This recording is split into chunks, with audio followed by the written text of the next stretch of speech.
Isu ini dilihat bermula apabila ada beberapa anak muda yang mengibarkan bendera Sang Saka Melaya sewaktu Perhimpunan Aman Janji Demokrasi pada malam 30 Ogos 2012. Insiden ini kemudiannya dipolemikkan melalui media, khususnya utusan Malaysia yang pada hari ini juga telah menyiarkan keberkaitan ciptaan bendera tersebut dengan seorang pimpinan AMK Pusat. Dia reka pada tahun 2007. Sebelum beliau menjadi Timbalan Ketua Penerangan AMK. Dan saya percaya rekaan itu adalah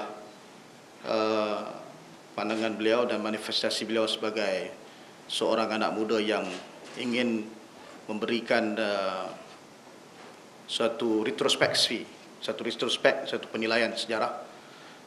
Dan saya percaya elemen Sang Saka itu, elemen merah dan putih itu dijadikan sebagai satu asas kepada rekaan beliau. Cuma pada hari ini utusan mengaitkan sebagai pimpinan kanan AMK dan sebagainya. Saya fikir oleh kerana beliau sekarang sebagai Timbalan Ketua Penerangan AMK, apa yang beliau lakukan pada tahun 2007, saya fikir tidak mempunyai sebarang masalah dan tidak harus dikaitkan dengan pendirian sayap pemuda Parti Keadilan. Jadi saat Perdana Menteri menyeru generasi muda mempunyai fikiran yang terbuka dan harus menerobos sempadan kemustahilan, adalah sesuatu yang dangkal apabila ada generasi muda celik sejarah ditekan hanya kerana mempunyai idea yang berbeza dalam menilai dan mengiktiraf sejarah. AMK tidak menyokong langsung untuk mengubah bendera Malaysia. Ya, pendirian kita jelas. Soal tukar tidaklah. Tapi soal nak kibah saya fikir tiada masalah.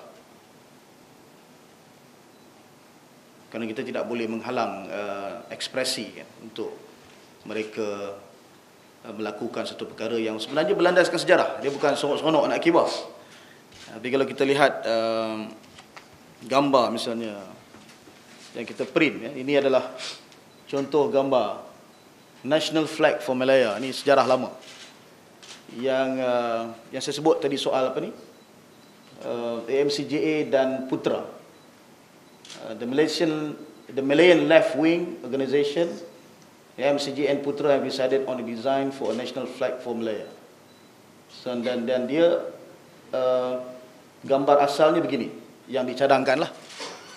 Jadi saya fikir kalau misalnya katakan kita nak sebut ataupun nak serang mereka yang mengibarkan bendera yang punya elemen ini sebagai orang yang anti kepada nasionalisme ataupun semangat patriotik, saya fikir itu adalah satu perkara yang tidak ada asas sama sekali.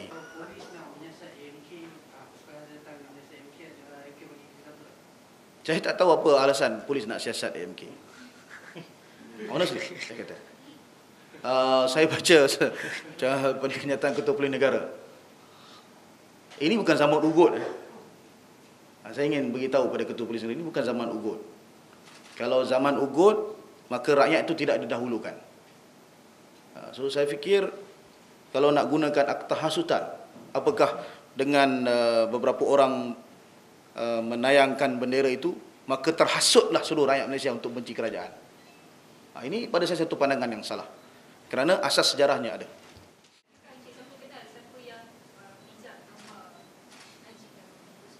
Saya tak kenal, tapi saya dah minta Angkatan Muda Keadilan Wilayah, Saudara Rahman Timbalan, ini beliau hadir, untuk cari orang ini.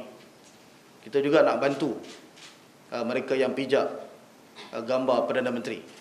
Dalam masa yang sama, kita juga ingin tegaskan, mereka yang menghina gambar Tugu Uni Aziz, yang kencing gambar Ambiga, yang kutuk gambar-gambar pemimpin pakatan yang lain, janganlah pihak polis dan berkuasa diam diri saja.